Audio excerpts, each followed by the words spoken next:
هدف مروان عطية في مرمى الزمالك في السوبر المصري.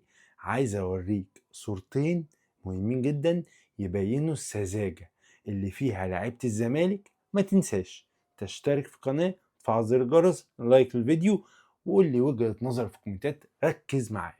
الصورة الأولى حسام عبد المجيد مع طاهر، يعني خرجوا كتف، تخرجوا بره الملعب والكرة تطلع وتبقى النتيجة 1-0 ونفضل في الجيم.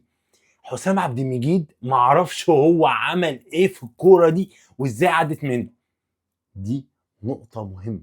النقطة التانية، الصورة قدامكم، لعيبة الزمالك ورا مروان عطية ومحمد علي بن رمضان، اللي هما الاتنين لعيبة دول في الاهلي مش لعيبة سريعة، يعني تقدر ان انت تجيبهم في بسرعة. ولكن عبد الله السعيد طبعا بيلعب من اول الماتش وعمل مجهود. محمد شحاتة بيجري ورا محمد علي بن رمضان، وعبد الله بيجري ورا مروان عطية، والاتنين في ظهر لعيبة الاهلي.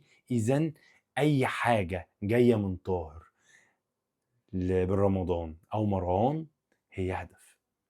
الصورة ضايقتني. لايك، وجهة نظر في الكومنتات، والشير. سلام.